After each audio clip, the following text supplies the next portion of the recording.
Mega ఫ్యామిలీలో ఏం జరుగుతోంది? మొన్నటి వరకు అల్లు అర్జున్ ను మెగా హీరోలు అవాయిడ్ చేస్తున్నట్లు కనిపించింది.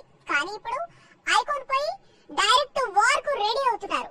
రామ్ చరణ్ వర్సెస్ అల్లు అర్జున్ ఎపిసోడ్ ఇప్పుడు ఇండస్ట్రీలో హాట్ టాపిక్ గా మారింది. స్నేహం కోసం అల్లు అర్జున్ నంద్యాల నియోజకవర్గం వరకు ప్రచారానికి వెళ్లి రావటం అతన్ని మెగా కుటుంబానికి దూరం చేసిందా? ఇదే సమయంలో నాగబాబు చేసిన కాంట్రవర్షియల్ ట్వీట్, ఆ తర్వాత మెగా సంబరాల్లో అల్లు అర్జున్ కనిపించకపోవటం మెగా ఫ్యామిలీలో ఏదో జరుగుతుందనే హింట్ ఇస్తోంది. ముఖ్యంగా మెగా హీరోలందరూ ఐకాన్ ను అవాయిడ్ చేస్తున్నారా అనే అనుమానం కలుగుతోంది. ఇదే సమయంలో సాయి ధరమ్ తేజ్ సోషల్ మీడియాలో అల్లు అర్జున్ ను అన్ఫాలో కావటం హాట్ టాపిక్ గా మారింది. ఇదంతా ఒకవైపు అయితే, మరోవైపు అల్లు అర్జున్ కొత్త చిత్రం పుష్ప 2 క్రిస్మస్ కు రిలీజ్ చేయాలనే ప్లానింగ్ జరుగుతోంది.